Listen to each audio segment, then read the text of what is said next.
while ago, I went to talk at a conference in Lisbon.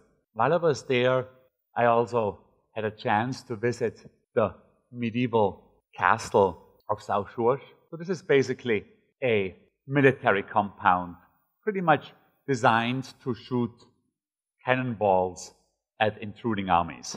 Nevertheless, when you looked at the place, it was actually quite beautiful.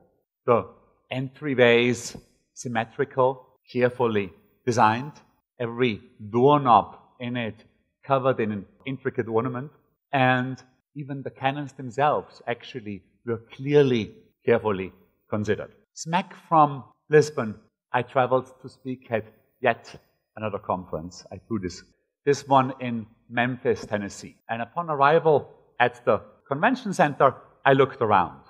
Everything only designed with function.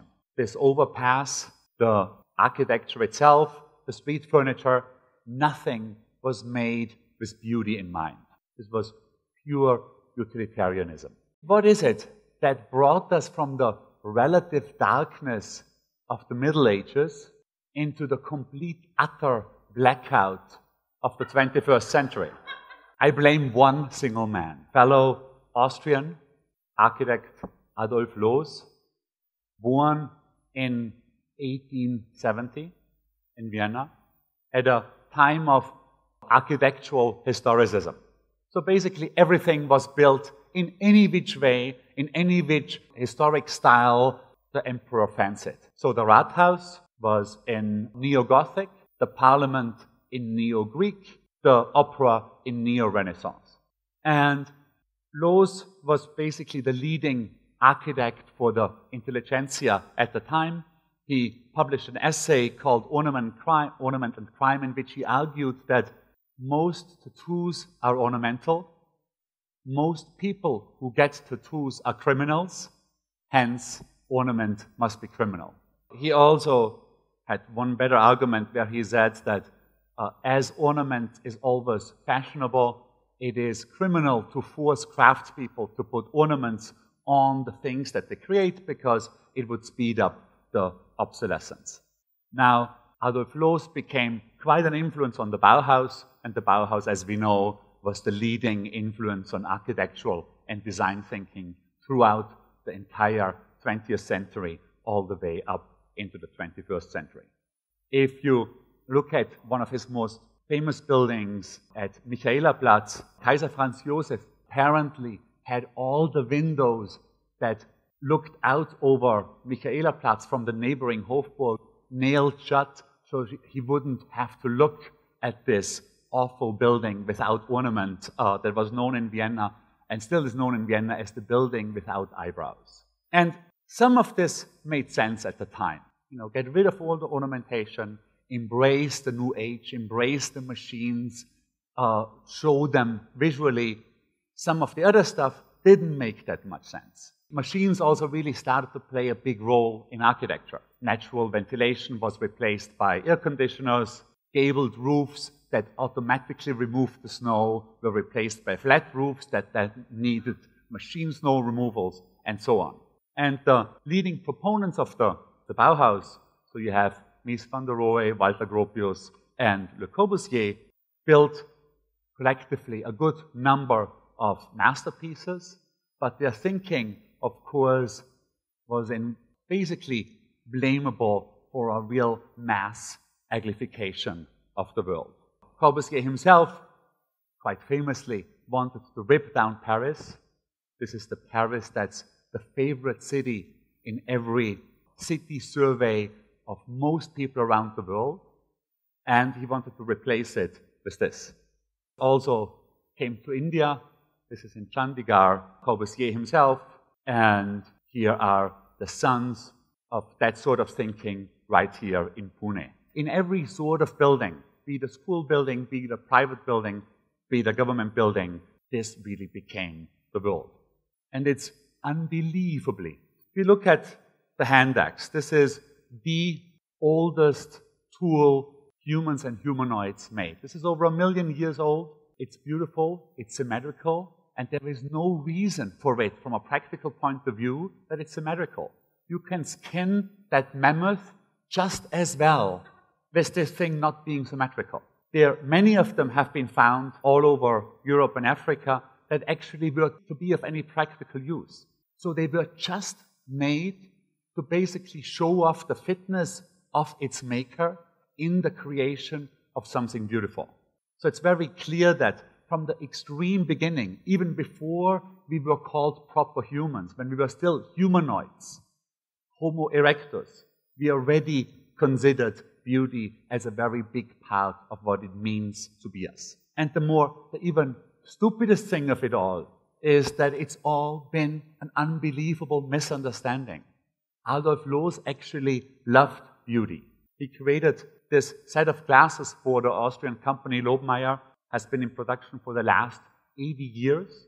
And when he submitted these glasses to the company, he wrote a letter with them. The letter basically stated that at a later date, he can also see ornaments cut into these glasses. He suggested butterflies, small animals, the naked human form. This from the creator of the essay Ornament and Crime. But he didn't really have time to design the ornaments himself anymore.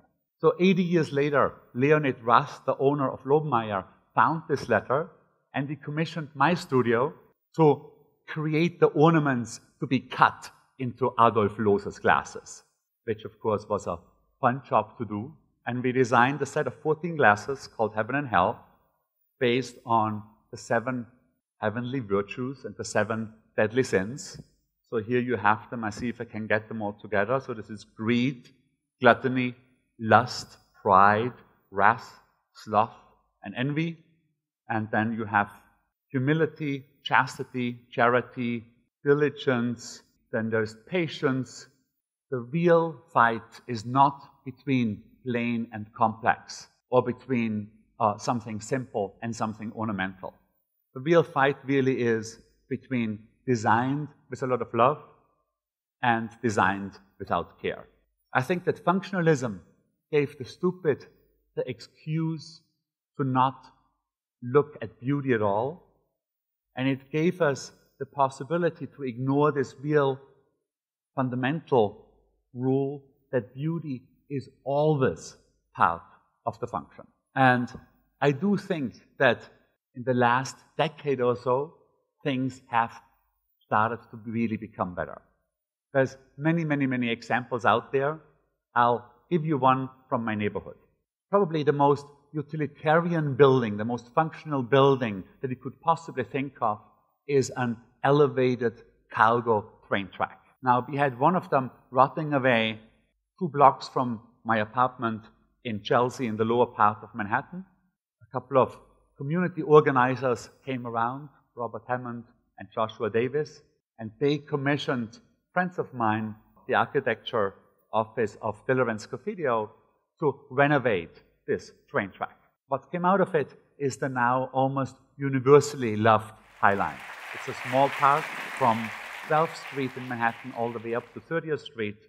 It's truly gorgeous. Vesa and I go running there every single morning. It inspired billions of extra development surrounding it.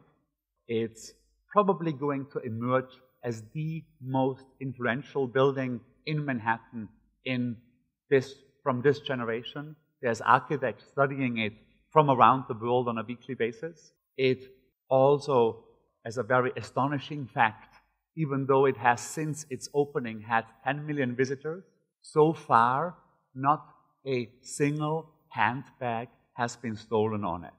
The crime rates are 0. And this, of course, has again something to do with something that's been carefully considered and designed with beauty very much in place.